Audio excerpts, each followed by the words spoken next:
All right, thank you. Good evening. This is the Guilford Board of Education. It is Monday, June 14th. Welcome to our meeting. First order is business is to do the Pledge of Allegiance, so I invite you to join me. I pledge allegiance to the flag of the United States of America and to the republic for which it stands, one nation, under God, indivisible, with liberty and justice for all. Welcome, everyone. Again, this is the Guilford Board of Education. You will notice that almost everyone is wearing masks. I'm the exception at the moment because I'm speaking, and so one of the things we are going to do is, as board members are speaking, they are welcome to remove the mask so that other people can hear, but otherwise we are abiding by the requirements of being within the school and keeping masks on. It looks like there's a number of the public here. Welcome. Wonderful to see people in person. I'll note that there are 2 points in the agenda for public comment if people are interested in providing that. The first is early on the agenda when we offer space for folks to offer public comment on topics on the board agenda. And then towards the end of the meeting, there is a place for public questions or public comment. So we certainly welcome any of you who would like to come forward and do that. We'll ask that if you are interested at either of those times, again, the first time for agenda topics, the second time for any topic you wish, that you come up to the podium and state your name and address for the record. So the first order of business tonight is the approval of the May 10 regular meeting minutes. Is there a motion to approve these minutes? So moved. So moved. Second. Excellent. Any comments or corrections on these minutes? I had 2 suggested edits. One is on page 1 under number 5. First paragraph, the third line. Tuition is $330,000 under budget due to, I was going to suggest lower than projected services because I think it reads confusing in a confusing manner otherwise. And then on page 2, under 7.1, the last sentence of that first paragraph about one of our students who received the CABE Leadership Award advised that she decided there's a number 10 in there, which I think should be the word to, T-O. Any other corrections or edits? All right. So there's been a motion and a second. All in favor of accepting the corrected minutes? Aye. Aye. Aye. All right. That's everyone. Thank you. Second item on the agenda is the May 24th workshop meeting minutes. Is there a motion to approve these minutes? So moved. Second. Second. Any questions, corrections? No? All in favor? Aye. Aye. Any? No? Okay, that's everybody. Terrific.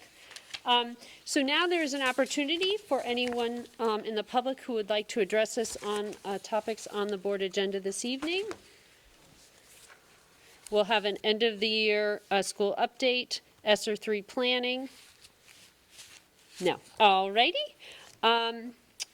Communications. So I'm sorry? Expenditures. Oh, you mean that really important number 4 there?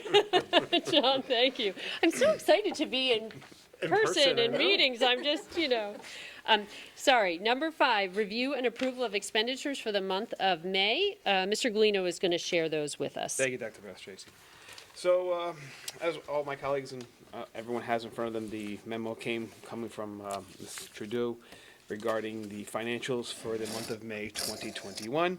Expenditures for the month of May were $5,781,061.20. The expenditures and encumbrances through the end of May were 86.11% of the budget as compared to 82.48% in the prior year. Revenue for May 2021 was $331,223.75, which does include the $327,971 from the excess cost grant and the $4,252 line for Medicaid. Now, that's about 80.3% higher than expected due to the final payment of our excess cost grant being reimbursed. Employee benefits of the budget was a little higher than the prior year. The medical line is higher than the prior year due to the June payment included in the May expenses report. And COVID, our application for the Esser 2 grant was approved, and a request has been submitted for reimbursement of the applicable salary expenses. We did go over this in the prior meeting this evening, and we had some questions, but feel free to ask any other questions you guys have on any other line item that you may need more clarification on.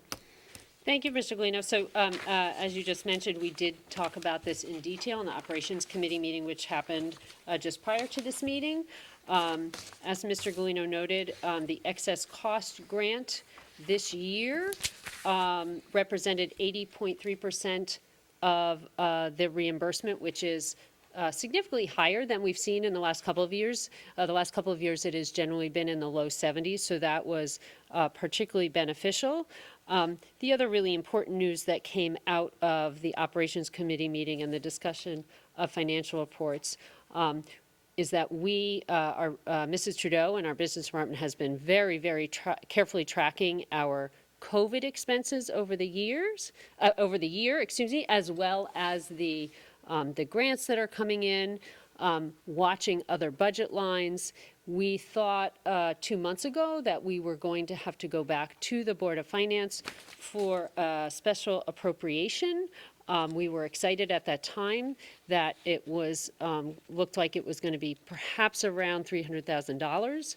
Last month, it looked like it was going to be half of that, and at the moment, it looks like we, in fact, will not have to ask for a special appropriation. So I mentioned it in the last meeting, and I do want to mention here that to Mrs. Trudeau's great credit and her staff, we are looking like at this point that we're going to come in to the end of this year under budget at a time when we spent a fair amount of money on COVID expenses. And so I just want to say kudos to her and to her staff. Yes. Yay. Very, very impressive and very exciting. I do want to give any other of my colleagues a moment to comment or ask questions about the expenses if they have them, although, again, we did cover this in the last meeting. Okay, so, Mr. Galino, then, is that a motion to approve Yep. the finances for May I'd like to present a 20? motion to approve the finances for May 2021, please. Wonderful. Is there a second? Second. All right. All in favor? Aye. Aye. Okay, that is all of us. Thank you so much. All right, we are now at communications. I will note that we have gotten a number of communications over the last month, many of them in relation to the Equity and Social Justice Initiative and the Board of Ed statement.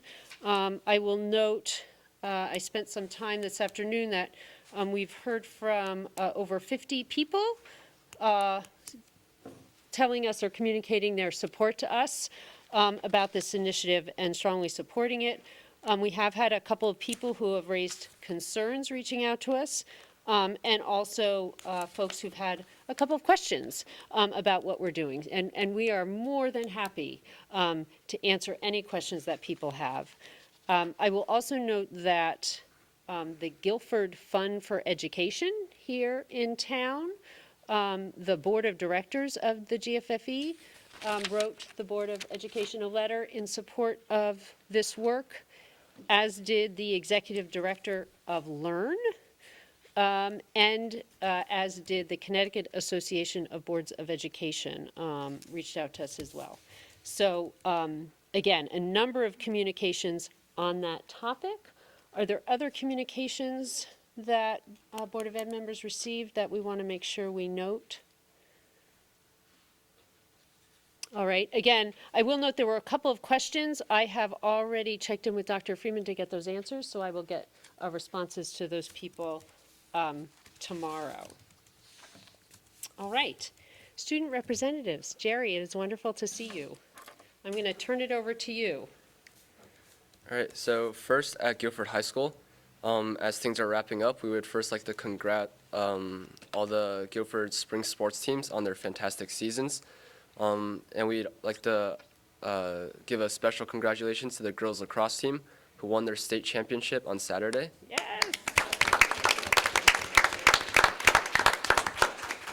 Awesome. And also AP tests are concluding and have concluded. Juniors have also taken their NGSS science test, which is still in the developmental phase. And the last day of school for students is on Wednesday, and graduation is this Thursday. Next, at Baldwin Middle School, a COVID-modified version of the Baldwin Bonanza was held on the 7th and 8th. And this was a 6th grade only event with fun outdoor activities held right on the grounds of Baldwin Middle School. The Physical Education Department organized the day's events in partnership with classroom teachers and the support of the PTO. The PTO generously supplied each 6th grade student with metal water bottles that read, "Goodbye Baldwin, Hello Adams," and it included both of the school's mascots. We hope that the day provided 6th graders with the opportunity to make happy memories. Today is also Flag Day, and Baldwin recognizes that as part of their morning activities. So each year, they invite students to create a Baldwin Middle School flag that represents the school community. One flag design is chosen to represent the school and to be displayed with past winning designs on the wall of flags in the cafeteria. This year, there were 50 designs entered, which is the most ever. And this year's winning design was created by 6th grader Jade Logan Bond. Congratulations. Stepping Up Day is the day that 6th grade students are recognized as they prepare to step up to Adams Middle School as 7th graders. This year we wanted to provide a ceremony that resembled those held prior to COVID. So Baldwin worked with the town's health director, Sonia Marino, to put together COVID-safe indoor ceremonies that will take place in the Baldwin Gymnasium on Wednesday the 16th and Thursday the 17th. While capacity is limited, Baldwin has received overwhelming support and participation from students and families. The entire Baldwin Middle School community wishes everyone a wonderful summer. At Melissa Jones School, 4 Jones teachers were awarded GFFE grants this year, including Miss Bernard, Miss Crisio, Miss Shields, and Miss Sturdivant. Miss Crisio's flamenco in the classroom was even recently awarded the Superintendent's Award for the innovative way it engaged students. Students have enjoyed many guest speakers via Zoom to support their units of study. These speakers included Miss Siley, a biology and geophysics teacher at Guilford High, who spoke about biomimicry. Another speaker was NBC First Alert meteorologist Caitlin McGrath shared information about different types of weather, what causes certain kinds of storms, and the tools and technology that meteorologists use to learn more about and predict weather. A paleontologist from the Yale Peabody Museum also came, who showed many different types of fossils, such as oyster, bone, wood, and dinosaur fossils. Melissa Jones also held their field day on Thursday and had lots of fun outside. Finally, at Calvin Leet had an amazing field day on June 11th. Mr. Ted Irvin worked hard and collaborated with the teachers and his colleagues on how best to create a memorable day for all the students. And you could hear the lingering satisfaction from students as they made comments saying, "This is the best day ever. Today was amazing, and I had so much fun." On a different note, this year Leet has a number of retirements within their Leet family. We wish to wish all retirees all the very best as they embark on the new chapters of their lives. Mrs. Dem Golembieski, the physical education teacher, Mrs. Deb Clifford, the special education teacher, Mrs. Judy Ward, the EL tutor, Miss Allison Becker, the cafeteria manager, and Mrs. Barbara Caitlin, the administrative assistant. Congratulations and best wishes. And finally, 4th grade students will have their stepping up ceremony on June 16th. Lead students and staff are ending the academic year on a strong, positive, and inspired note. Thanks. Thank you, Jerry. Wonderful. That was a very, very long list of things. Thank you for Thank you. thank you for all of your reports throughout the year, and certainly tonight. And we wish you a wonderful summer. Thank you. You too. Did anyone have questions for any part of that report, or? Good to see you in person. Yes, it is definitely good to see you. in Thank you, person. Jerry. Thank you. Absolutely. Well, wonderful. Thank you so much for being here. Once again, you are welcome to stay, but as you know, I say every time, you're also welcome to go if you have other things to do or places you'd like to be. All right. Thank you. Thank Thanks, you, Jerry. Jerry. I will note that another one of our representatives, Julia Rubio, could not be here tonight.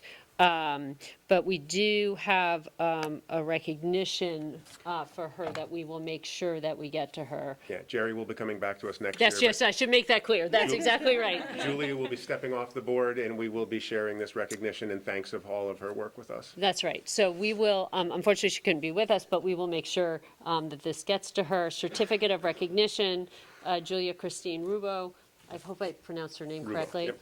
is recognized with special thanks and appreciation for her participation as a student representative on the Guilford Board of Education. So we will make sure that this gets to her. Terrific. All right. We have come to the superintendent's report. So Dr. Freeman, I'm going to turn over to you. Thank you, Dr. Bellis-Tracy. So Jerry touched on many of the items within my first item. As we do as we enter this last week of school, we are beginning to come back to normal, and we are entering into a series of end-of-the-year activities. Again, those activities are sort of scaled to normal. Jerry mentioned that there will be some fourth grade stepping up activities that are still fairly COVID restricted. Our youngest students have not had the opportunity to be vaccinated at this time. And when we began planning these, we weren't exactly sure where we were going to be. Jerry mentioned some of the activities that are taking place at schools like field days, and those field days are still happening within cohorts. We are still maintaining many of those modifications, even though we're beginning to come back to normal.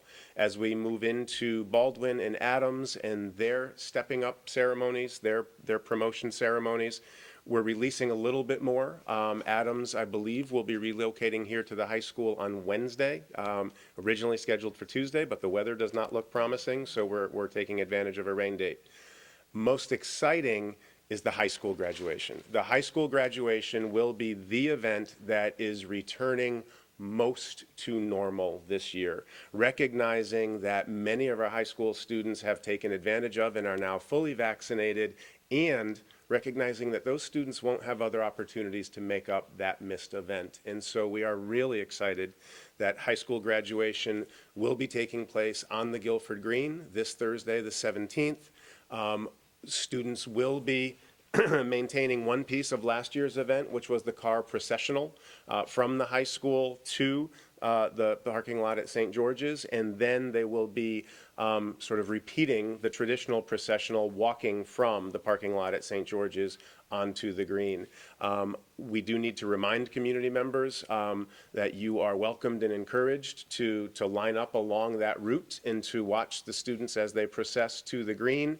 And I do need to remind our students and families who participate in the processional that you need to be fully within your automobile as you participate in that procession. You may not be in the back of a pickup truck or hanging out a window. Guilford Police are firm on this, so please, we want this to be a really positive experience for all. On the green, we have reduced some of the assigned seating, particularly for dignitaries, in order to provide as much open space on the green as we can for parents. We are really excited that we are not limiting attendance for graduating students and their families. So again, we want to encourage the community to be part of the processional, to be present on the green, but to really allow those prime upfront spaces for the families of our graduates. And the graduates will be sitting together in assigned seats as a graduating class. We will be working on keeping the event positive and uplifting and as important and traditional as it's always been, but also working to reduce the time spent there. And in that effort, Dr. Balistraci and I will both be foregoing our extended 10 to 15 minutes of comments and extended metaphor to make sure that we are reducing the event time and focusing on the students as we should be this year. So again, it's our last week of school. We're coming back to normal. We will be maintaining the mask mandates through these last 3 days of school as directed by the State Department of Education and the Department of Public Health, but really exciting to be finishing in what's close to normal and already beginning to look forward to bringing students back for next year. And I don't think I heard you mention this tonight, but forgive me if you did. There is a rain date, although the weather does not look like we will need it, for Friday, the 18th, because we cannot bring Yes, thank you. everybody inside. A Okay. really important point. Graduation usually had an open graduation scheduled on the green and a fallback position to the gymnasium here at the high school with limited tickets for family members. We do not have that indoor option this year. We have a rain date of Friday if necessary, but you're right, it looks like we should Doesn't be look like we'll okay. need it. Yeah, okay. Any questions?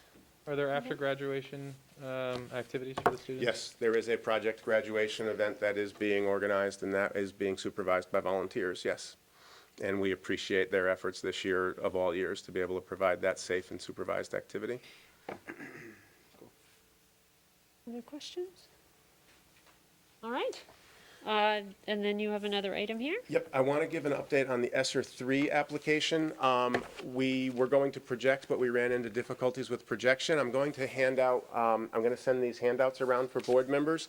They're not stapled, so each of you needs to take 2 pages. It's a 3-page document, front and back, on 2 Okay. pieces of paper. So if you take 2 off the top and then pass it to your right, we will be okay. So earlier tonight, in the financial update, it's really important to note that as we entered this school year, we had the support of the Board of Education and the Board of Finance to do what was necessary to make schools safe. In the first 2 months of this school year, we were trending about $2 million over budget. We had spent on PPE, we had spent on plexiglass, we had added staffing in a number of areas, including some classroom positions, to make sure that we could provide a safe and healthy school year this year. Over the course of the year, there were some costs that were avoided in our approved budget because of the unusualness of the year. We had reduced transportation costs, we had reduced field trips and outside activities, but importantly, we also had the opportunity to draw down federal supports. And so over the course of the year, we received money first from the CARES Act, and then from the Esser grant, and then from the Esser 2 grant. And it was all of those funds together, as well as the management in district and the work of principals and department heads to keep costs down, that will allow us to finish this year on budget. We are now working on our application for the Esser 3 grant. The Esser 3 grant is in fact the single largest grant that we will be receiving to date. And this grant is forward-looking. It is not backward-looking at how we got through this year. We will close this year on budget. Next year, as we come back, Guilford is receiving in Esser 3 funds approximately $1.1 million. This is a little bit less than 2% of our annual budget, and we will have 3 years, 2.5 to 3 years, over which to expend those funds. First thing that I want to do is I want to acknowledge how grateful we are of those dollars, but I also want to put them in context. There are other Connecticut school districts that are receiving $120 million. There are other Connecticut school districts that will be receiving northward of 40% of one annual budget that they will have additionally to expend over the next 3 years. The monies are being released based on formulas for need and ability to pay in the communities in which the schools are situated. So $1.1 million is a significant amount of money that we can use to help our students come out of this pandemic year and begin next year strong. But $1.1 million spread over 3 years doesn't actually go as far as some people might think. And so I want to make that clear. What we've done tonight and this is different than the CARES Act or the Esser grant or the Esser 2 grant. Earlier this evening, we released a thought exchange prompt to all of the parents of students in our school community. Thought Exchange is a tool, it's a software tool that allows us to generate community input. It is more like Yelp than it is like SurveyMonkey. So what we did earlier tonight was we released a draft of the plan that I've just passed out to all of you board members. It will be on our website, but it also went by email direct to every parent in our community earlier this evening. The Thought Exchange will allow parents to look at that draft plan and comment on it, and then see comments from other parents and comment back on those comments as well. And so it will generate for us feedback on the plan, and hopefully it will help us to revise this plan before we need to submit our final application, which will be due later this summer. So in really broad terms, what I want to do is I want to set the stage for the board. Of the $1.1 million, we broke it into 3 broad categories. The first category is direct student support. So in that category, we have some staffing positions. Now, this is important to note. These monies sunset in 2.5 years. So these staffing positions either have to be recognized as transitional. They are here to help our students transition from the pandemic back to regular schooling, and these positions go away when the funding dries up in 2 years, or we will have to, as a board, consider whether these positions need to be built into our local taxpayer-supported operational budget. But these are not permanent positions as presented at this time. One is to add a full-time certified English language teacher. Our students who are learning English as a second language while going through this pandemic in many ways have been impacted the most. Their schooling wasn't just about reading and math and science and social studies in their specials, but they've also been trying to master a new language at the same time. To date, Guilford has employed English language tutors. We have not in this district previously hired fully certified English language teachers. This budget proposes the hire of a fully certified English as a second language teacher who will then be working in the program and supporting those specific students. The board knows that in the operational budget, we added 1 additional social work or psychologist position to target the high school level. These funds are going to allow us to add 2 additional mental health positions, 1 to target the middle level and 1 to target the elementary level. As we went through the budget process, there were questions about why just 1, and we were anticipating that these monies might allow us to expand that. So there will be additional mental health positions. Again, 1 at the elementary, 1 at the middle, 1 at the high. Of those 3, 1 will be permanent, and the other 2 will be transitional as we come back through this pandemic. Additionally, we are adding additional paraprofessional supports. We are adding a lump sum of dollars that will be available for individualized student supports. These would be supports that would be identified through teams at the school, and if there are individual students who have been specifically impacted or more severely impacted, these would be monies that would be able to help those students to focus on specific areas. And it would be through the SRBI process or the scientifically research-based intervention process and team that exists currently at all of our schools.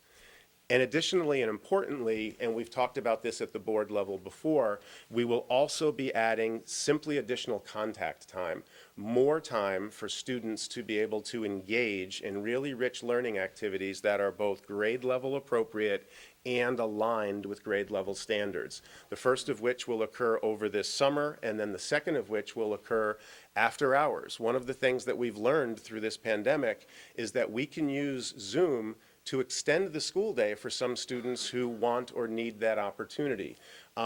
These will not be specifically targeted remedial programs. This is not deficit-based, a deficit-based approach. This is the idea of more contact time. So if your students didn't get the same amount of touch that they needed this school year, they have an opportunity over the summer to have more instructional minutes. And the same would be made available over the school year and after hours opportunities. We offered a similar summer enrichment program last year. The interest this year from parents, the students were either brought forward by their parents for this additional activity, or they were recommended by school staff to be part of this additional activity. The interest this year is about 3 times what it was last year, and last year was significantly higher than the year before. So we know that there's an interest in that additional time. We are really excited that this summer program partners with Guilford Park and Rec. It is not an all-day rigorous summer school. It's a few hours of academic-based activities, which, by the way, are project-based themselves, and so fun and engaging and rich. And then those students have the opportunity to either go home or stay on and be part of the Park and Rec opportunity that Guilford Park and Rec is offering, so that there is a social and a physical and an outside component as well as the academic component. When you look at those direct student supports, or the spending that we identify as direct student supports, that represents about $700,000 of the $1.1 million that we're gaining. And again, it's spread over 2 to 2.5 to 3 years of spending. The next section is identified as staff training and learning. It's a much longer section, but it has much smaller dollar amounts. And at the bottom, what we are also offering is we are offering opportunities for teacher learning and training to come out of this pandemic. There's a number of opportunities. I'm not going to hit each one of these individually, but we are looking at credentialing opportunities for teachers to gain further professional learning and, in fact, earn themselves additional credentials or micro-credentials in areas like Orton-Gillingham reading instruction or math instruction. There are opportunities for professional learning that we found to be incredibly helpful this year that we want to continue to build on. So working with staff members through the school year about trauma-informed instruction, working around culturally responsive and sustaining pedagogy, and working around issues of gender identification, sensitivity, and training and support opportunities for staff around those areas. Those are areas that will extend across the school year. There will be a summer academy that we offer this summer for teachers. Teachers will have the opportunity to come to a 3 or 4 day academy and do deep learning in special areas. These areas, they span from phonics fundamental instruction. We began offering new phonics materials this year, and so for the teachers who were bringing in new materials and new instructional approaches this year and want more time to work on that this summer, that time is being made available. There's going to be an academy on mindfulness. There's going to be an academy that falls into a number of different areas. These are individualized and interest-based. This won't hit the whole staff, but this will spread that increased expertise throughout the district as we engage. There will be a summer academy, and again, similar with the student design, there will be additional after-hours opportunities for teachers to continue to identify other areas and continue to dig into those areas. I glossed right over technology. There's a couple academies that are going to continue to focus on the technology learning. We're also particularly excited about the fact that Guilford was one of only 6 districts that were invited to participate with the Connecticut Center for School Change in a professional networked improvement community around the instructional approach of accelerating out of this pandemic rather than remediating our way out of this pandemic. So we will be working. There are 9 of us who include building level administrators, coaches, as well as some of the central office administrators who will be working intimately with that networked improvement community. And together, these 6 districts will be looking at plans like these. What are we doing in September and October as we're coming out of this pandemic? What are we learning from those experiences? How can we learn from the experiences of the other 5 districts? And one of the nice things about this grant, it's amendable. So despite the fact that we've got some really sort of bright line deadlines we need to meet, the spending plan is amendable over these 3 years. So this networked improvement community will allow us to learn from our experience, learn from others' experience, and then modify these approaches as we come out of this pandemic. And then, again, all of that teacher-focused spending comes in at around $300,000 to help the teachers with what they will need to be able to help lead the students out of this school year. And then there's a final small section that catches some software and equipment costs. We want to expand the size of the cafeteria here next year. That's going to be a continued need. We have the tent, but we need some additional outdoor furniture to make that space more usable next year.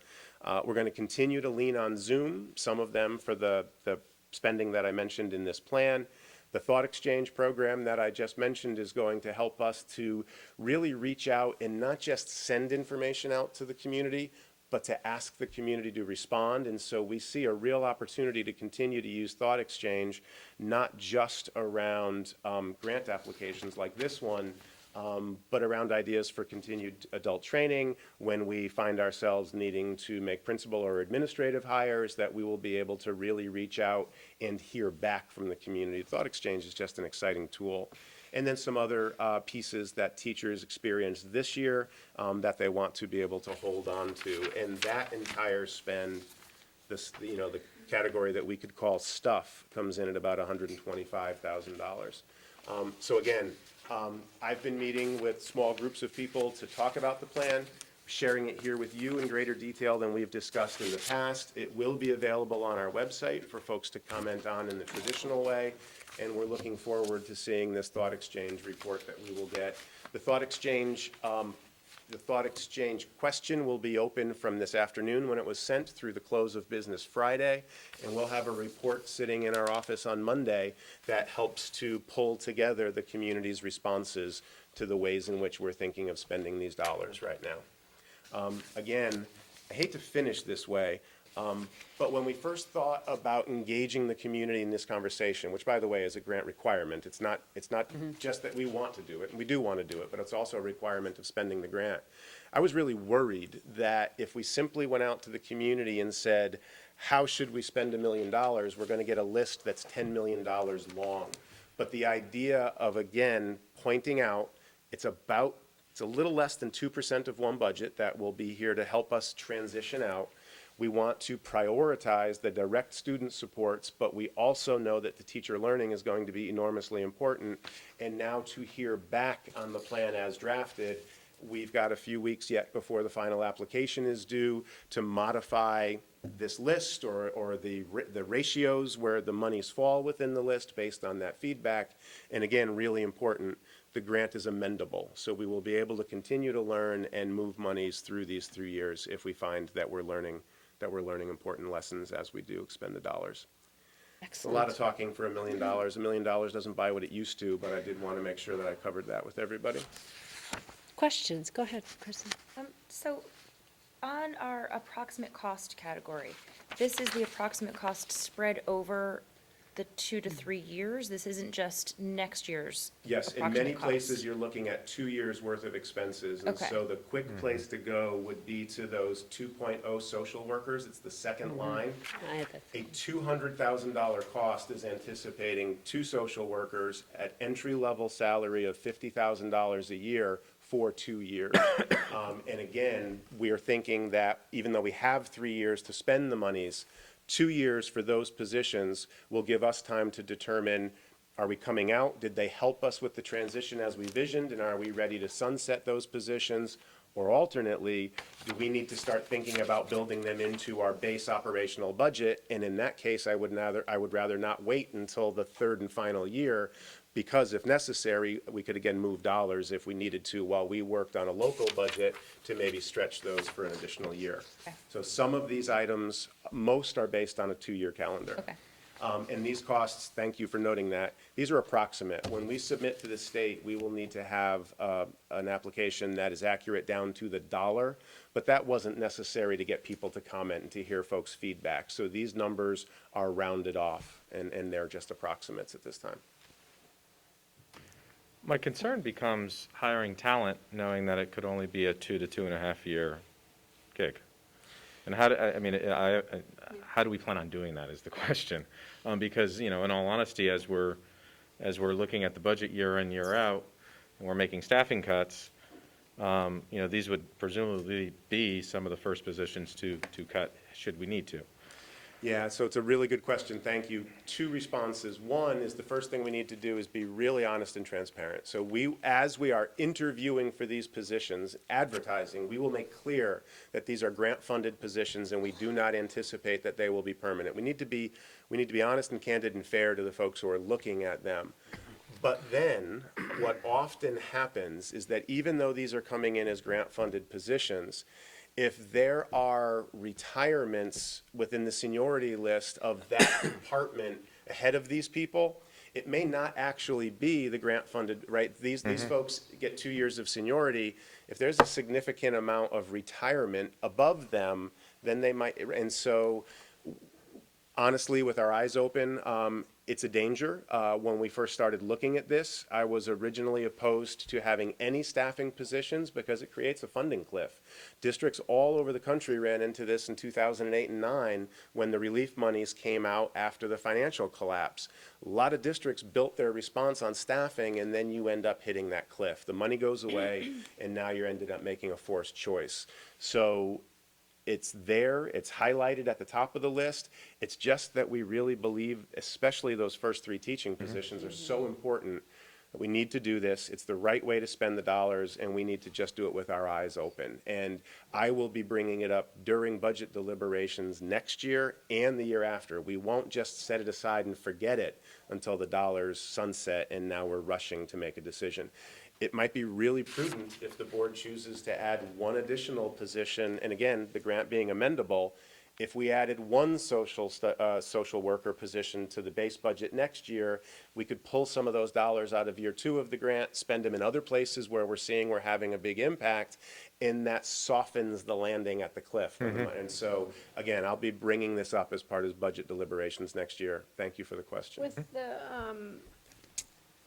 the staff positions and being funded by grant money, they're gonna be benefit positions, right? So we have to consider, They're full members of the bargaining unit, Right. yes, and so, so right. that wouldn't be in this No, grant money. we're budgeting just for the salary cost here. There are benefit costs associated. We heard a report earlier in operations about what our medical line sits at, and so we are treating these the same way we treat others. We generally do the benefits a year back because you never know if the benefit package is going to be an individual or a family of 6, and so the benefit budgeting is always done with that 1-year look back, so wouldn't be included here. Just, you may have clarified this, but under professional development, the transgender sensitivity training, which I think is so important, you only call out Adams and Cox. Is that because we've already touched on a few school staffs, or is it just there's not enough money to? We did this training here at the high school Right. this year, and it was really well received and very successful. We want to push down from the high school into Adams, but we also recognized that we wanted to begin at an elementary level. And so I think what you're going to continue to see here is that next year, we will probably push from Adams down into Baldwin and select another 2 elementaries. Got it. So that we're sort of Okay. coming from both ends. But we also didn't want to necessarily try to do all of that at once. The other piece is that we really like Tony, and we want to be able to do it at a pace where Tony can do the work with us and for us. And so rather than trying to do everybody, we're going to start coming at it from both ends. Got it, okay. And we may have the opportunity to have 1 or 2 staff members from other buildings drop in. That's what I was gonna say. Could Yes, we- it doesn't yeah, have to be yeah. exclusively Adams. Right, We could okay. certainly have some of the school counselor staff or some other key staff from elementaries or Baldwin join in on those trainings, even though they're centered on those full staffs in those 2 buildings. Right. And this goes without saying, I'm sure, but Tony is certainly going to consider the developmental level of those two Yes. school districts. And Yes, so- in fact, I believe Tony has done some work with 1 or more of the preschools in town in Guilford and done really well there. So yes, That's a it good is point. not a high school package presentation that is going to be brought to Cox. It is going to be focused on students elementary aged and how those teachers will support those children. Absolutely, thank you. Other questions or thoughts? So again, you noted that this is open, it went out to parents tonight. Yes. And they have through Friday to respond. Through Thought Exchange. Okay. But it will also be posted to the website, and Okay. we'll also take traditional comment. Right, If right. people want to email into me, I'm happy to receive comment through email as well. Terrific. We do have a fairly strict timeline. Looking for Linda, completed application by, Final applications due in August, but the community input, I believe, has to be done by June 26th. so again, Okay. we're working on really tight timelines that are coming down from the federal level through the State Department of Right. Education and then being pushed out through us. Okay. So we might like to go a little bit more slowly than this, but we're following those guidelines. We're not going to leave these dollars on the table. We're going to make sure we meet the deadlines. Right. And I think you said this in the beginning, but just to reiterate, as you noted, one of the requirements is to get this kind of input, which is a wonderful way to do it. There are a number of other requirements for this spending, so that as parents or others are looking at this, there are guidelines that we do have to follow with this spending. Yes, the federal government and then the state of Connecticut has established areas in which these dollars may be spent, and they Right. may not be May spent not be spent. outside of those areas. And in fact, one of the identified areas, I know we're going to get questions on this, so it's worth speaking to now. One of the identified areas is ventilation at the school level. And so I know there are going to be questions, especially on the heels of such a difficult week last week, about are we spending any of these dollars towards ventilation specifically at Adams? The quick answer is no, and it's because our allocation is so small. We could spend all of the 1.1 million at Adams trying to bring up the ventilation system, and it wouldn't be enough to address the concerns, even at that one building. Now, again, if we were getting 120 million, there'd Right. probably be some HVAC work going into this plan. $1 million just does not stretch that far. There is a separate grant, which is a competitive grant. It's not similar to this, that you can write for specific facility upgrades and ventilation grants. And Mr. Gurnham is researching the possibility of writing to a grant for Adams under that separate umbrella. Okay. We don't have specifics to report to you now, but the reason that that's not in this grant is simply because of the size of our grant and the costs of those projects. That being said, the board got a full overview of the HVAC projects occurring in all of our buildings around the district. And even though last week was a really difficult week, the board's been brought up to speed about all of the efforts that have gone in to upgrade HVAC in all 7 of the schools. And without reiterating all of that here, anybody who's interested, the operations meeting from earlier tonight is archived on YouTube. There was about a half an hour discussion that went building by building about where we stand with upgrades in all of those settings. Other questions? Just really quickly, Paul, with this grant, is there kind of a post-grant accounting or report that we then provide back, or, to the, Yeah, there's follow-up reporting to the Yeah, state about yeah. where the dollars were expended. There's specific reporting, Yeah. expenditure that we make on the state.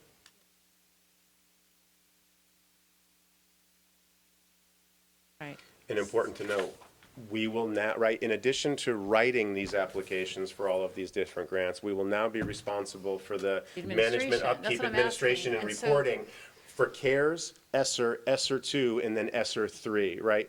All enormously helpful, right? We needed those dollars, but right, we didn't add staffing to the business That's what I'm office. getting Right, at. yes. So how does all that work get absorbed? And it's an honest question, because it seems like it's a huge Herculean task, and you've been amazing this year doing it, but yeah. A lot of the work is being pushed through my office, through Jason's office, and primarily through Okay. Linda's office and the 2 support positions working okay. with her. We And have a very good team I that know works you, together yeah. to get this done. Yeah. We do what we have to Yeah, do, and all work together. okay. the State Department is trying to be helpful. The State Department of Education is having constant webinars for superintendents, for business managers. There's a lot of collaboration happening across district. Linda's been working closely with CASBO and other business directors, and I've been doing a lot of work with other superintendents so that we're trying not to recreate the wheel 169 times, but to lean on each other as much as we can. Thanks. Thank you for the question. It's just getting absorbed is the Yeah, answer. that's okay. It's just, Okay. And, Go and ahead. Dr. Balstrasi, if I Yeah, may, if I could sure. just, one additional item that's not under my agenda, but I Okay. did want to note it. There's been, Guilford's received a lot of press lately. We've received a lot of press coverage in the Guilford Courier around the equity and social justice work that we've been doing, and now we're seeing that coverage expand to the Middletown News and in this past week to the Hartford Courant. I do just want to note that I really appreciate the conversation and the coverage that we're receiving in those areas. There's been a conversation that's been unfolding nationally, and Guilford seems to be in the center of it.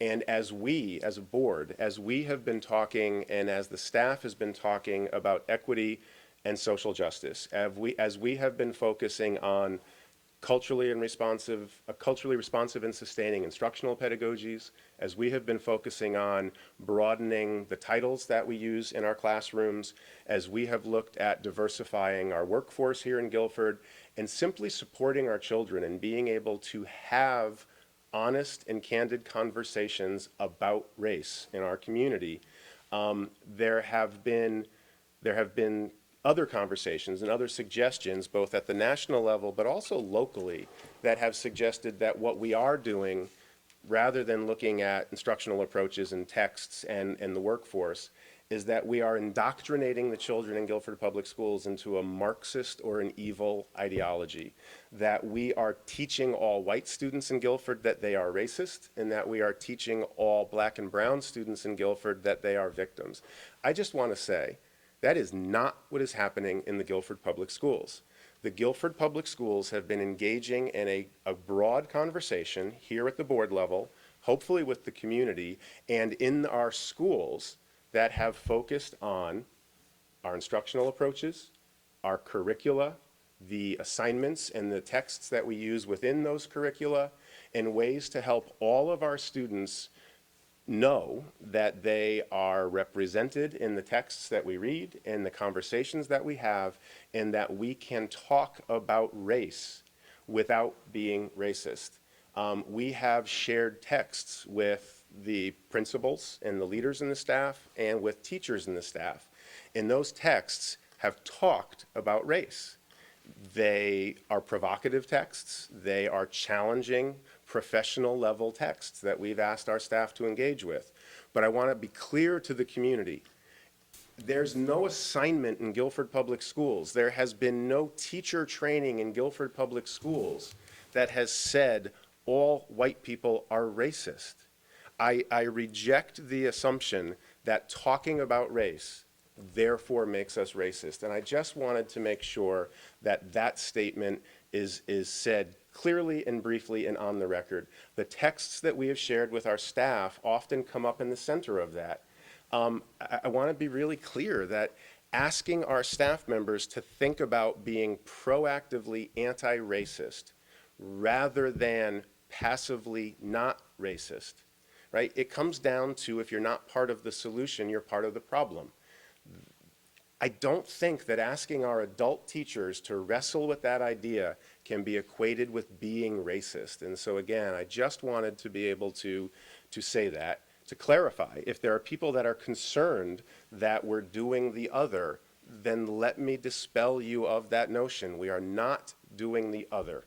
We are focused on our instructional approach that helps every child feel heard and present in the classroom.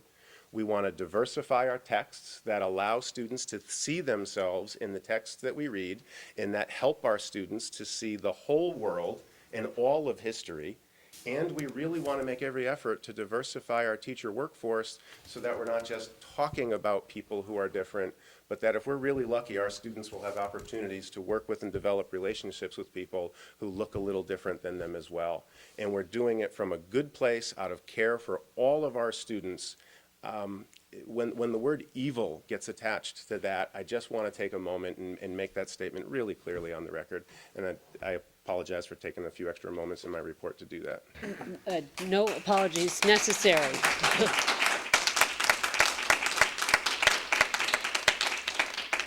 I thank you for that clarification. And one of the things I guess I would certainly urge the community to do is that if you have questions about what's happening, please reach out to the administration, reach out to board members.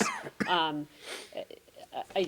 get concerned that a word of mouth approach means that sometimes people aren't getting accurate information about what's happening in Guilford Public Schools. We heard from Dr. Seiler a couple weeks ago at our Curriculum Instruction and Assessment Committee, who explained the approach to the curricular audit, the approach to pedagogy, to the ways that teachers are thinking about their materials and considering them. So again, for people who have questions, please reach out to us so that we can provide the information in an accurate and detailed way that allows you to get your questions answered. And I would highly recommend the Hartford Courant's article from this past weekend. They did a very good job, I believe, setting in context what I struggled to say here tonight. So please read the Hartford Courant article. Dr. Hirsch, sorry. Building on what you said, the focus of the most critical comments we've gotten has been the claim, I think, misinformed, if not purposely misrepresented, that we are teaching and intend to teach critical race theory. It's a misrepresentation of critical race theory anyway, which essentially has said for 30 years that institutional racism exists. And it came out of the study of law. They mention that because the books that were sent out to our staff, in part, rely on critical race theory as a frame of reference, legitimately. If we didn't have institutional racism, we'd be having a different conversation about this. What is misrepresented by the critics is that every single sentence they have read in those books, some of which we would not agree with at all and shouldn't, do not necessarily represent everything that we believe individually or as a system, because those authors are interpreting what they think ought to happen as opposed to what we may be doing. And so I think it's important for people to realize that there's a difference between us trying to teach people about diversity and being culturally responsive and caring about these things, and teaching something which has been labeled Marxist, communist, etc. In fact, these critics have also said clearly they do not believe that institutional racism exists. And that's not really up for debate by most people who understand the issues. So it seems to me that they're tarring and misrepresenting the school system, and they're making demands that are really incendiary. Yeah, Dr. Hirsch, you make a good point. I don't think there's ever been a book that I've read where I've agreed with everything that's in the text. We have intentionally embraced provocative presenters. In one of my first years here, we invited Sugata Mitra to come and speak to the teachers, and his thesis was that in the age of technology and Google, teachers are unnecessary. Well, I didn't believe that, I did not agree with that position, but boy, I wanted him to challenge our teaching staff with that. I wanted him to put that on the table, and I wanted us, as professional educators, to have to wrestle with that idea. And the authors and some of the TED speakers that we have presented this year have been important because they present the idea in a way that is strongly worded and intentionally provocative, and we, as professionals, read those texts critically, just as our students read text critically in the classroom. We hold ourselves to the same standard. By the way, I note that the critics who claim to have read these books don't seem to be persuaded by them, so that it's possible to read them, in fact, reject ideas. Two, those books, as well as almost everything else we're reading nationally, suggest that one of the key ways of dealing with racism is education, and that our education system throughout our history has been inadequate to that task. And what this conversation's been about nationally is how does one do more justice to history, literature, music, art, etc., in ways that is not so narrow and does justice to various people. Seems to me that in that sense, what you and the staff have been doing is exactly what we should be doing. We're trying, thank you. And that does conclude my report for the evening. Thank you for the extra minutes. Absolutely. All right. Next item on the agenda, so we're now down to the board items towards the end of the meeting here. The first is to act on personnel items. I'm seeing here a number of staff who've given a tremendous amount to our school community, so we're certainly going to be sad to see them go. My favorite item on tonight's agenda. No, absolutely not. So the first, I'd like a motion to ratify the resignation for the purpose of retirement of the following teachers: Tom Boats, Guilford High School, music, 20 years of service in Guilford, and Mark Diglio, Baldwin Middle School, grade 5, 25 years of service in Guilford. Is there a motion to ratify the resignation of these two teachers? So moved. Second? Second. All right. Thank you to both of Both them gonna be for great tremendous service to Guilford Public Schools. Fantastic. All in favor? Aye. Regrettably. All right, yes, regrettably. Please ratify the resignations of the following teachers. Susan Oakley, Adams Middle School, 18 years of service in Guilford, instrumental music. Kimberly Gonzalez, Baldwin Middle School, grade 5, 3 years of service in Guilford. Is there a motion to ratify the resignation of these teachers? So moved. Second. Second. Yes, he's down Oh, is below. he? Thank you, thank you. Keep me honest, please. Yes, so first, motion and a second. Again, thank you to these two individuals for their service. All in favor? Aye. Aye. All right, that's everybody. Mrs. Sullivan was just prompting me for this next one as well. Please ratify the resignation of the following administrators. William Grimm, Bill Grimm, Cox Elementary School Principal, 7 years of service in Guilford. Again, very sad to see him go. Certainly a very popular principal in our school Is system. there an option to say No, there's. You can vote that down, but I'm I'm not willing to sure. entertain the option. I'm not sure what happens if we don't approve these. I don't know that we can hold, it's like holding onto their ankles as they walk out the door. So is there a motion to ratify the resignation of Bill Grimm? I reluctantly. We do have to do this job. Reluctantly so. Let it be noted that John did this. So moved. So moved, a second, please? Second. Second. All in favor? Aye. Aye. Well, we should note that Mr. Grimm was also the principal at Calvin Lee, too. That is exactly right. Yeah. That's right. He's been the Yeah. principal Double at several school. schools. Yeah. Dr. Thank- Balistraci, if I may, I just wanted to personally thank Mr. Grimm. I was fortunate enough, I have two daughters who went through Calvin Lead. I was so lucky to have him as our principal. And I was also fortunate enough to be a PTO co-president during the time when Mr. Grimm was also there. I can say that he was a truly extraordinary principal, committed to the point where my daughter, who ran the Girls Coach Girls Run marathon or whatever, 5K, there was 3 kids from our school, and Mr. Grimm was at the finish line. It was probably 6 o'clock at night. So that's how committed he is, and I greatly thank him. We'll miss him. Bill's going to be very missed here. Thank you, Mr. Grimm. Thank you, Mr. Grimm. I will also just like to note that Mr. Grimm was a regular attendee Yeah. at our Board of Education. Yes. We'll miss him at Board of Which Ed. almost by itself deserves important recognition, for sure. When Bill shared this news with his principal colleagues, more than one literally came out of their chairs. They were unable to stay seated when Bill shared the information. He's been an enormously important part of the team. He's been a mentor to new principals who have joined the team, and we in central office have leaned on him. He's going to be very, very missed here in Guilford. All right, I know we had a motion a second. Honestly, now I can't even remember if we voted, because we. You did not vote. Okay, I didn't think we did, then we have to do that. Okay, so we have a motion and second. All in favor? Aye. Aye. All right. And then please ratify the appointment of the following teacher, Caitlin Lombardi, for the District Technology Integration Instructional Specialist, 17 years of it. I'm sorry, I'm sorry, I need to stop. I'm ratifying the appointment of, did I say Yes. that out loud? Okay. Yes, this is an appointment now. It's so exciting is now good to get news. to a place where people are coming in, and I got Now we're rattled for a shifting to second. good news. Please ratify the appointment of the following teacher: Caitlin Lombardi, District Technology Integration Instructional Specialist, 17 years of experience coming into the district. Is there a motion to ratify the appointment of this teacher?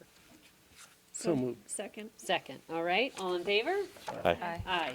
Okay, and then one more.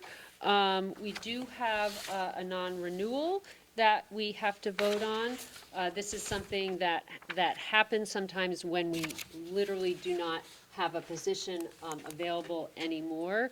And actually, Dr. Frieden, we're going to ask for your help to explain this a little better than I just have. This is a situation where we have more teachers in employ than we have positions available in a specific subject area next year. It is at times impacted by reducing numbers in an area. It can also be impacted by teachers on leaves who are returning. Mark is the least senior teacher on staff in this specific certification area. I want to make this clear. This is not related to performance. Mark served very well at the high school this year. We were very happy with his performance. We have written him a shining recommendation, but more importantly, he's placed on a recall list. And the board knows, and you've seen this just from the budget prep through exhibits like this one, things often happen. And so should there be movement within the department, should there be somebody who needs a leave or somebody who chooses to leave the district, Mark would be immediately recalled to service, given the opportunity to return to Guilford, should he not land a job in another district, or should he prefer this one to that one. But he's on a recall list. He will come back immediately. He is in good standing with us. We hope to find an opportunity to return him to our high school. Okay, so Mark Severino, Guilford High School World Language. Is there a motion to, I'm sorry, I'm going to ask Dr. Freeman for your help, non-renewal, to non-renew this A position? motion to approve the non-renewal, yes. Thank you.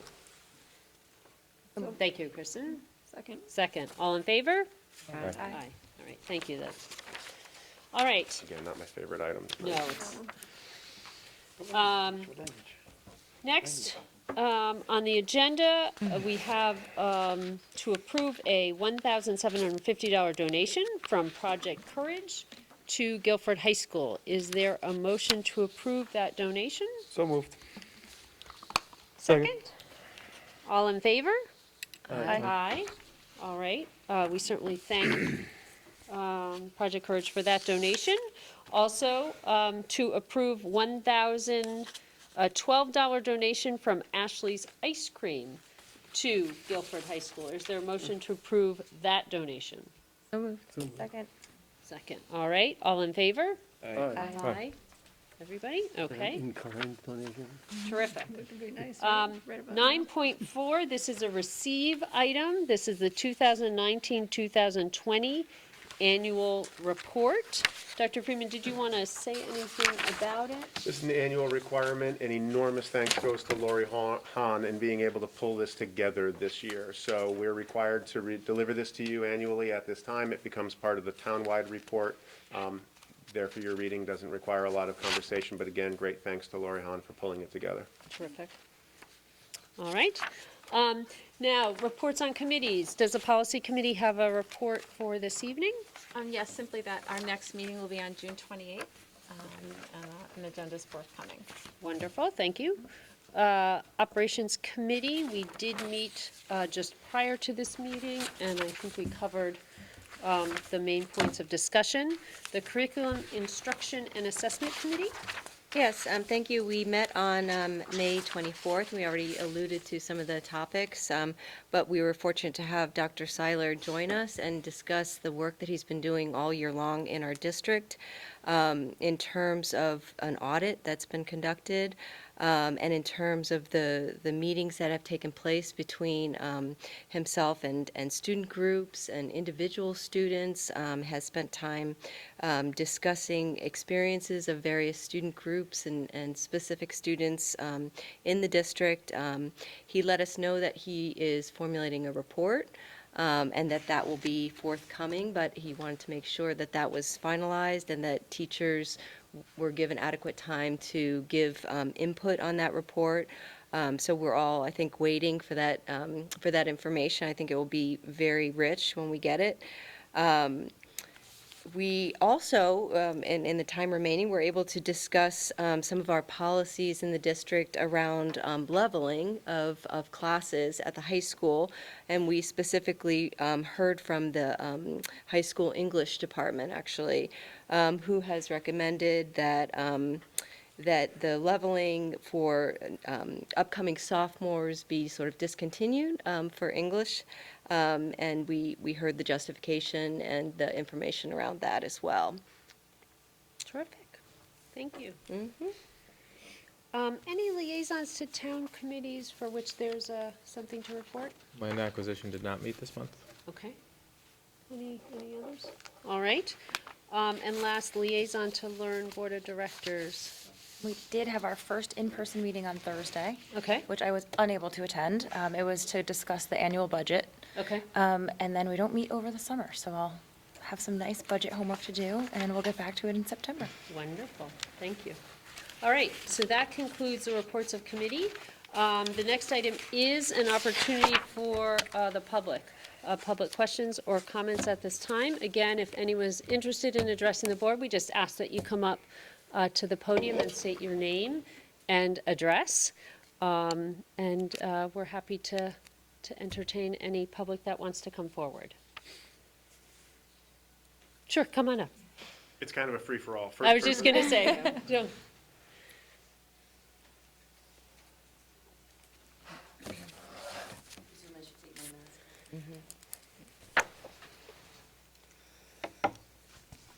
I'll be brief. Can you hear me? Yes, thank you. Good evening. My name is Christine Latayad, 6 Pole Bridge Lane, for the record. Mother of 3 children in Guilford Public Schools. I am currently wrapping up my tenure as co-president of the Calvin Leet PTO.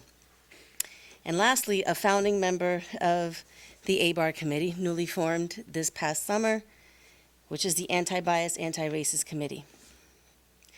I would like to share with the board and the public that all feedback that we've received regarding PTO-funded ABAR activities and the Equity and Social Justice Initiative has been very positive.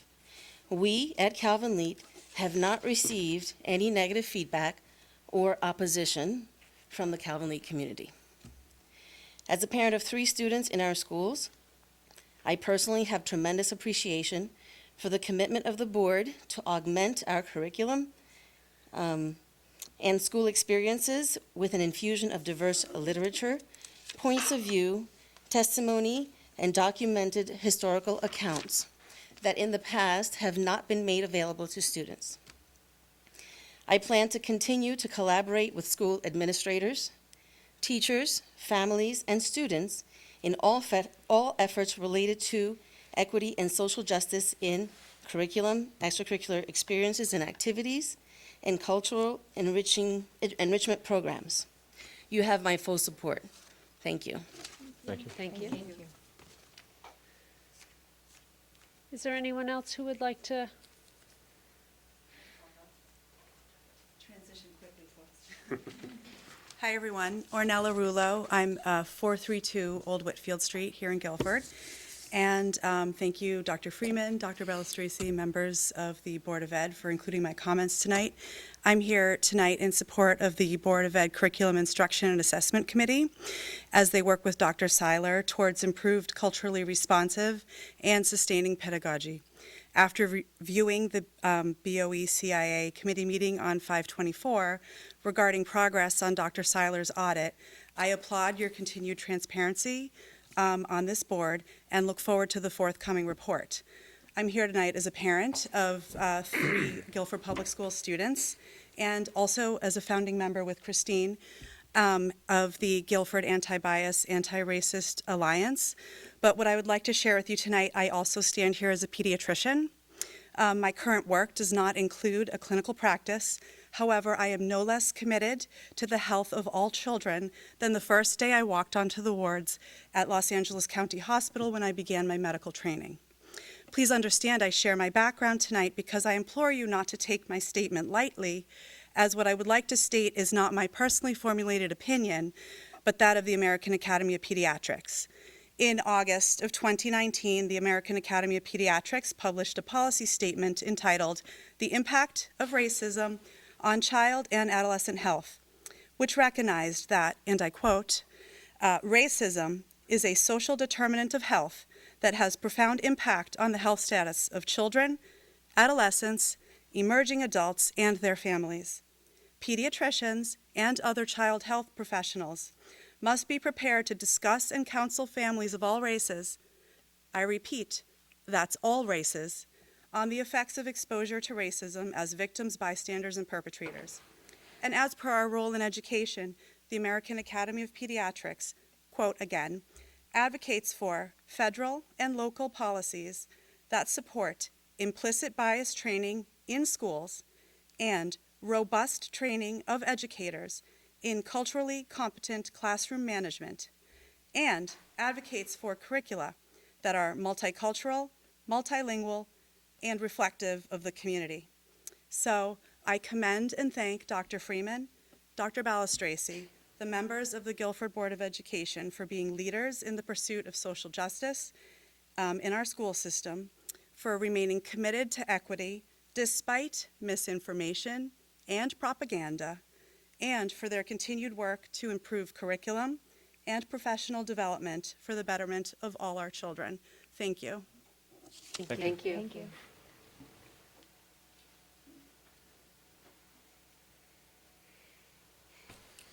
Hi there, my name is Jennifer Scoggin. I live at 325 Old Sachem's Head Road. I have a current 5th grader at Baldwin and soon to be 3rd grader next year at A.W. Cox. Like Ornella, I typically come to these events or interact with the community as a parent, but tonight I also want to interact as an educational researcher and staff developer in the area of literacy instruction. I've spent a tremendous amount of my professional career studying culturally responsive and sustainable pedagogy, and also thinking about education as an exercise in social imagination and how we can provide the opportunity for kids to imagine what ought to be and to pursue that vision of the world. And I do want to commend Dr. Freeman and his nested approach to all of this culturally responsive work at a variety of levels, and the board for the statement that you've made. As a member of the ABAR Alliance on the Advocacy Committee, you have our full support. We are in the process of planning all sorts of events to try to educate the public, to celebrate the things that are happening in our schools that are making a large difference, and to garner as much support as we can. But I would urge all of you also to imagine kind of a space of possibility in your own work, to be very proactive about our response so that we're not always in a position where we're reacting to naysayers or reacting to negative feedback, where as a community and as a board, to be more proactive in correcting these misunderstandings and taking a really strong stance to be leaders in the state. Thank you. Thank you. Thank you.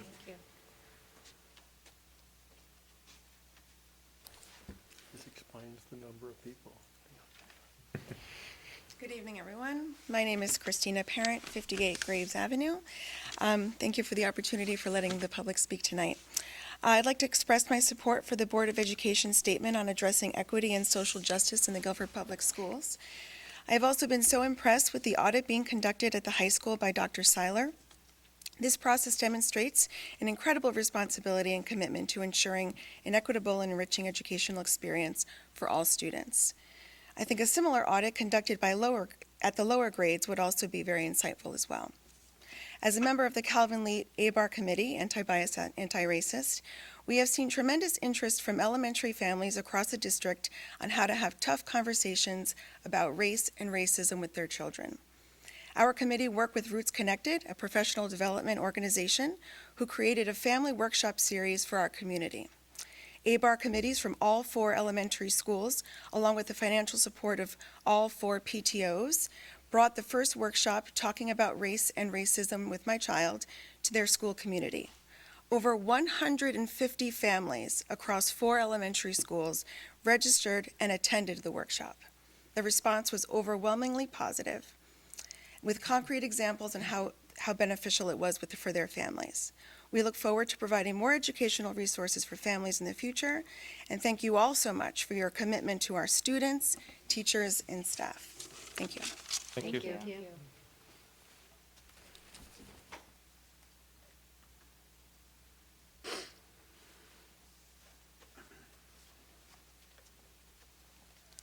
You guys hear me?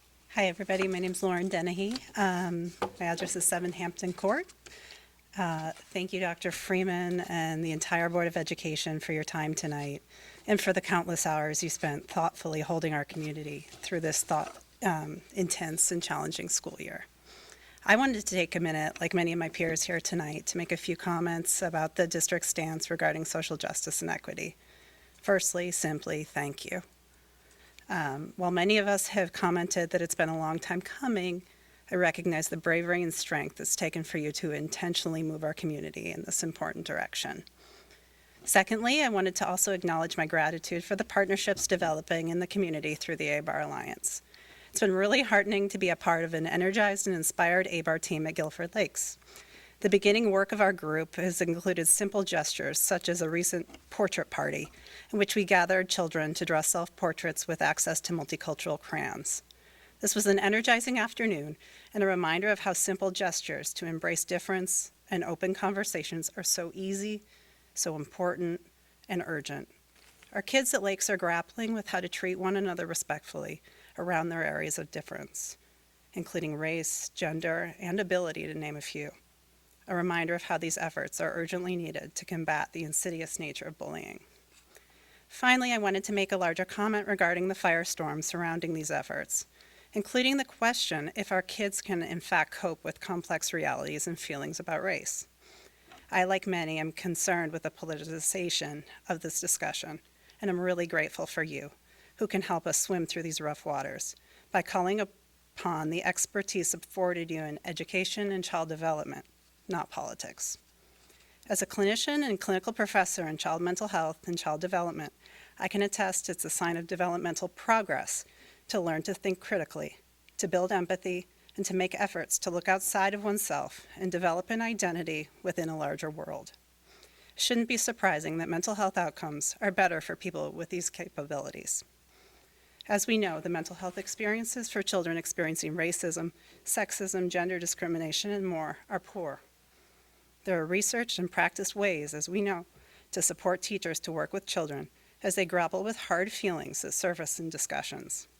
And we know that in the hands of competent and supportive adults, that children can handle complex feelings and consider practical ways to solve community problems. I thank you all for your good work thus far and encourage you to continue holding our knowledge of children's needs front and center as you move these efforts forward. Thank you. Thank you. Thank you.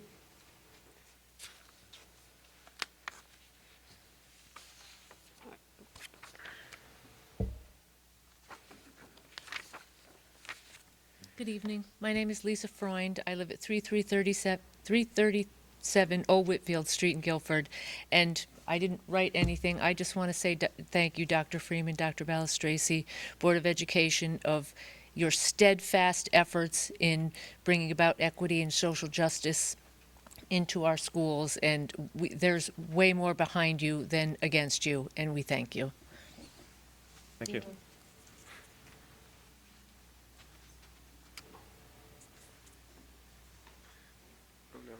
My name is Nico Leonard, and I am 9 years old, and I go to Guilford Lakes Elementary School. Today I'm talking about how I was homeschooled for half of the year, and then I went back for the other half, and at first I was really excited, but then I realized that there was judging of people and a few people being picked on.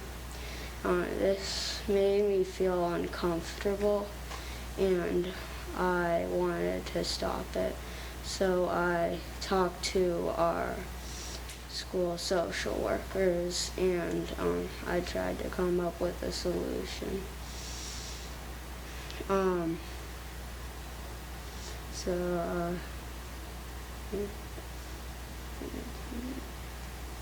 Thank you. Thank you very much. Thank you. Thank you for sharing with us.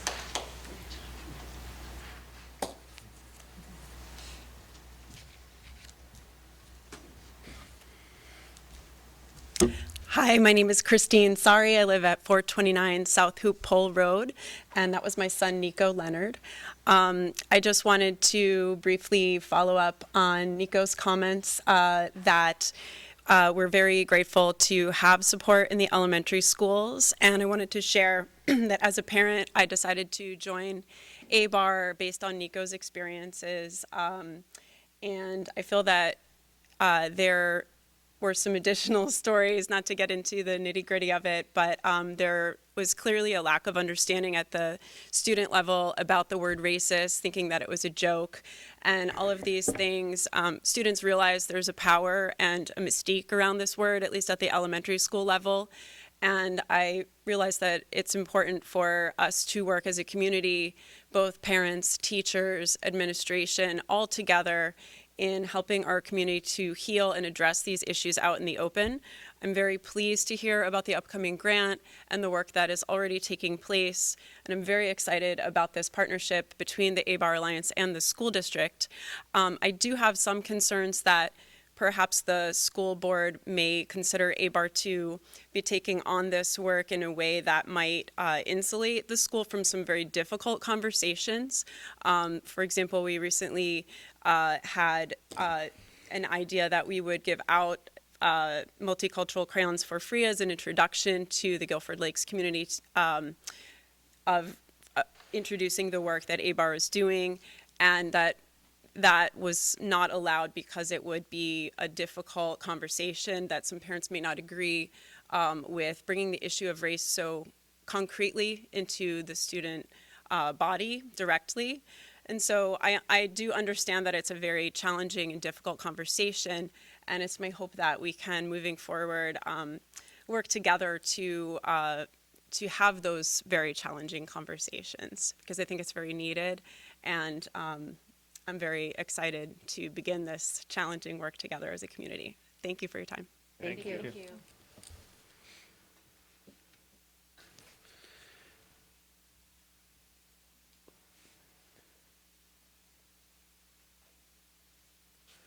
Good evening, everyone. My name is Tanya Beauvais. I live at 474 Briarwood Drive, and I stand to also say thank you very much for all of your hard work. It's been a difficult year.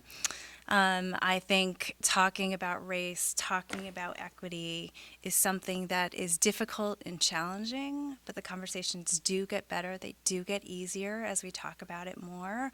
I'm so happy to see that the school is taking on this work. I really applaud your efforts, as well as the statement that was issued. When I think about, there's the famous saying, so be the change that you wish to see in the world. And I really applaud you, because I think that you are trying to be the change that we wish to see in the world. So thank you very much. Thank you. Thank you.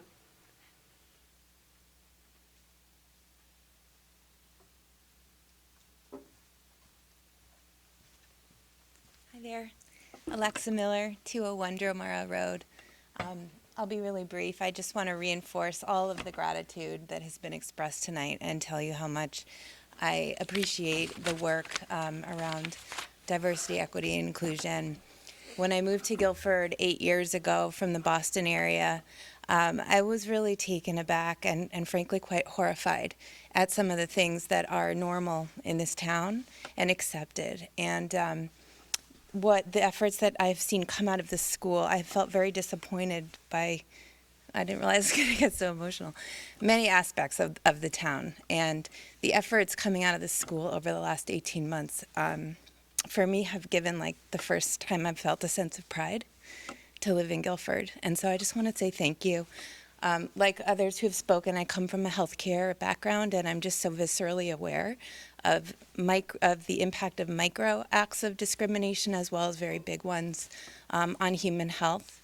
And of course, that's racial, and it's also, disability and sexuality and so many things. And it's incredible to see you taking this head on. And I also I hope that you know, and my assumption is that you do, but the pushback is a sign of the progress and the awakening, and also a generation of people who maybe can't imagine how to love themselves while being honest about our past and the economic basis of the idea of prosperity and success, and how exciting it is to have the opportunity to create a generation of students who can work together really globally across a lot of difference.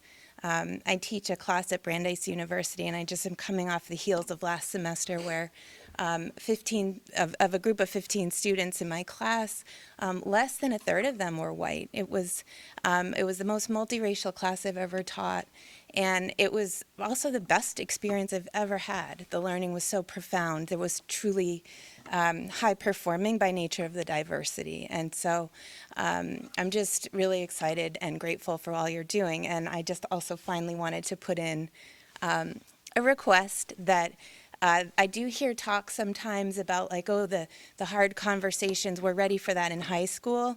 And like, it's never too young to be really honest and take on the work of retelling our story and being really authentic so that we can all work together. So I do want to put in a request to take that on as well at the lower grades. But thank you all so much. Thank you. Thank you.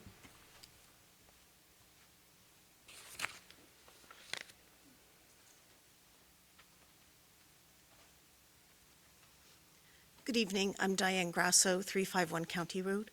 Although my kids have moved through the entire Guilford school system, are in college now, I'm excited for the upcoming students of Guilford that they will be able to reap the benefits of the social equity curriculum. And I appreciate your courage and initiative in undertaking this change at such a difficult time. So thank you to the Board of Ed, Dr. Freeman and Dr. Balistraci. I really appreciate it. Thank you. Thank you. Thank you.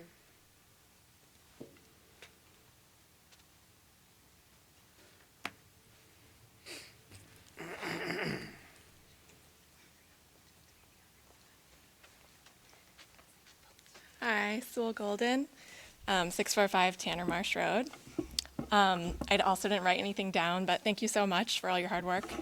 I just wanted to tell a quick story. My daughter and I, my daughter's 7, we were talking about Thanksgiving this year, and I explained to her that white settlers have been here for 400 years, but Native Americans were here for millions of years. And she was like, "Oh, Mom, that's not that long." Whereas when I grew up, it seemed like ages. So, sorry, I hate public speaking. But I think the reframing of history is so important, and it's effective, and I would love to see diverse voices in our curriculum and in our teaching staff. So, thank you. Thank you.